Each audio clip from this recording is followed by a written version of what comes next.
Военная помощь для Украины. ВСУ ощутили последствия блокировки границы с Польшей, а Путин хочет аннексировать Азовское море. Обо всем этом и не только расскажу подробнее в эфире Нехта. Самые важные и интересные новости. Верховный суд Финляндии отказал в экстрадиции в Украину военного преступника. По мнению Верховного суда, Тордену будет угрожать унижающее достоинство обращение, если его экстрадируют в Украину. По мнению ККО, передача будет противоречить как Конвенции по правам человека, так и Конституции. ВСУ ощутили последствия блокировки границы с Польшей. Протесты привели к проблемам с поставками военных грузов. И Укрзалезница там приняли решение, что фуры грузят, просто загоняют на платформы и везут железной дорогой, везут в Украину. Израиль готовится к операции «Атлантида» – затоплению туннелей под Газой. Однако там могут находиться заложники.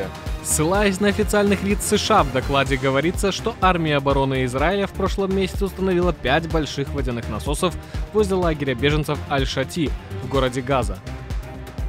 Доброе утро, дорогие зрители! Не забывайте лайкать, а также комментировать наши выпуски. Ваши комментарии дают нам мотивацию работать. А главное – доносить людям правду. Перейдем к новостям. Германия передала Украине новую военную помощь. Об этом сообщили на сайте правительства. В частности, речь идет о 30 гранатометах GMG, а также 250 снарядов 155-го калибра. В рамках пакета были доставлены разведывательные беспилотники, 6 патрульных автомобилей, 8 грузовиков и более 100 тысяч аптечек первой помощи. Россия хочет аннексировать Азовское море. Кремль собирается одобрить законопроект о признании Азовского моря, который является общей территорией между Украиной и Россией, внутрироссийским водоемом. Предлагаемый законопроект, вероятно, предвещает ряд соответствующих российских административных мер, которые потребуют от морских перевозок на пути в порты Азовского моря или из них формально признать это море внутренним водным пространством России и, следовательно, де-факто признать незаконную аннексию оккупированных украинских территорий. В 2003 году Россия и Украина подписали договор, согласно которому Азовское море исторически является внутренней акваторией как России, так и Украины, а суда, идущие под украинскими или российскими флагами, пользуются свободой судоходства. Россия планирует аннексировать 15 тысяч квадратных миль около Украины, и эта новость была основана на заметке в РИА Новостях о том, что в Думу внесли законопроект о признании Азовского моря внутренним водоемом. На самом деле, это действие, думаю, оно абсолютно рядовое, бюрократическое, проходное. Почему? Потому что, согласно текущей российской конституции, все вот эти вот захваченные территории, они теперь являются частью территории России, а, естественно, и Донецкая, Луганская, Запорожская, Херсонская области и Крым якобы являются частью России. Соответственно, уже автоматически получается, что Азовское море становится именно внутренним, потому что оно полностью окружено территориями России. Поэтому просто, видимо, это какой-то законопроект о том, что конкретно этот водоем, там уже не будут применяться правила международные какие-то, потому что это именно внутренний водоем.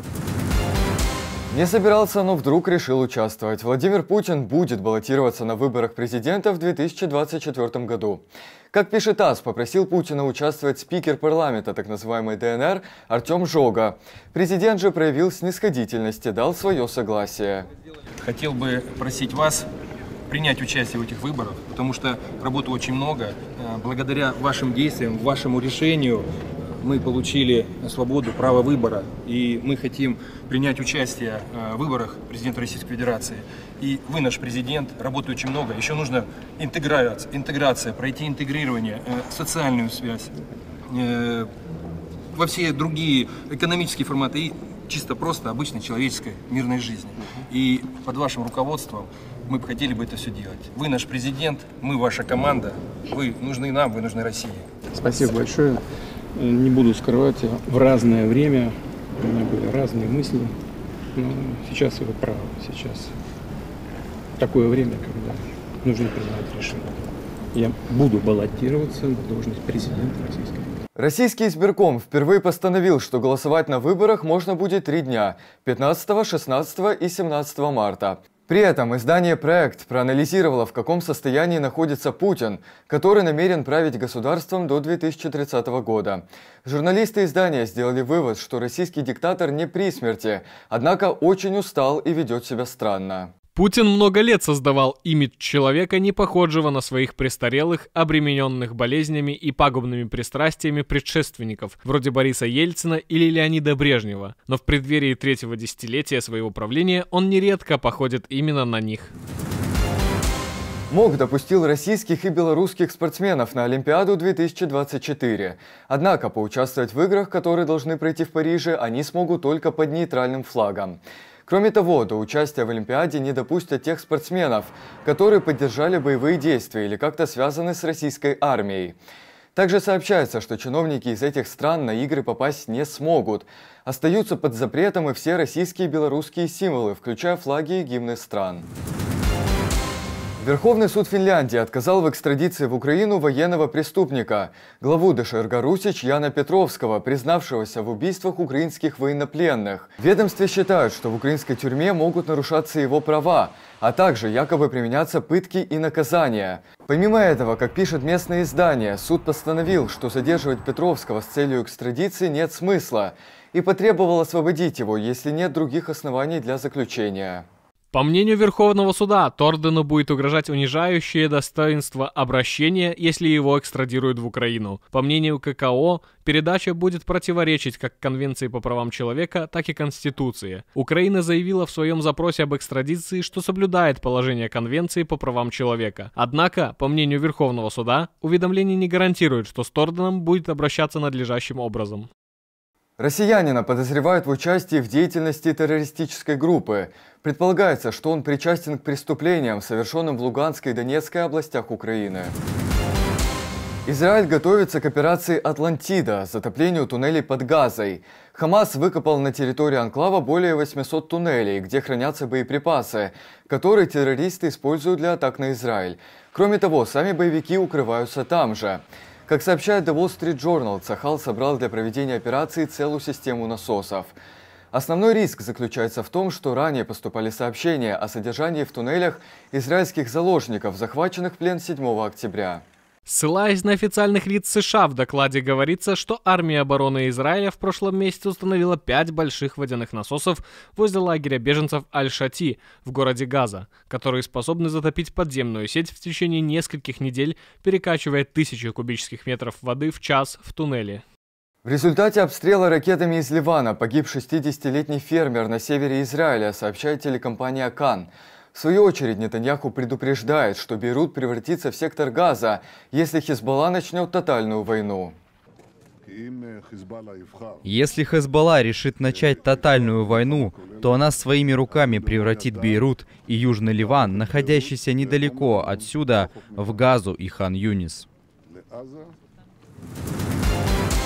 ВСУ ощутили последствия блокировки границы с Польшей. Протесты привели к проблемам с поставками военных грузов. Как пишет The New York Times, блокада польской границы делает и без того ожесточенные бои еще более сложными. Ожидается, что блокада приведет к падению экономического роста Украины на 1%. Частично нашли выход из создавшегося положения, и Укрзалезница там приняли решение, что фуры грузят, просто загоняют на платформы и везут железной дорогой, везут в Украину. Появились уже первые составы, подвижной состав есть, его переправляют в Польшу. Менять колесную пару у нас граница западная приспособлена еще со времен Советского Союза, так что для нас это не проблема. Однако пропускная способность такого решения гораздо ниже. По данным украинских чиновников, по состоянию на 8 декабря примерно 2950 грузовиков застряли по обе стороны польской границы, 650 на границе со Словакией, 750 ждут въезда в Украину из Венгрии. Эшелон 54 вагона, стандартный эшелон. Вот 54 фуры можно за один эшелон можно затягивать страну. Так что это частичный выход из проблемы. Ну а дальше, я так понимаю, будем разбираться с Польшей и с руководством Европейского Союза.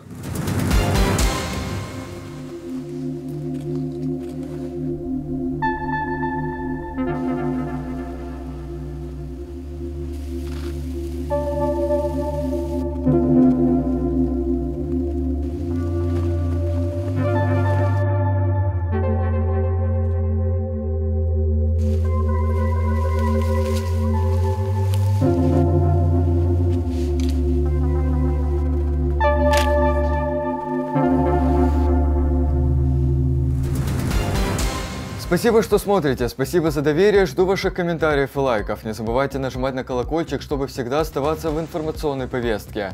А также подписываться на нас и в других социальных сетях. Telegram, Twitter или же TikTok. До встречи в следующих выпусках.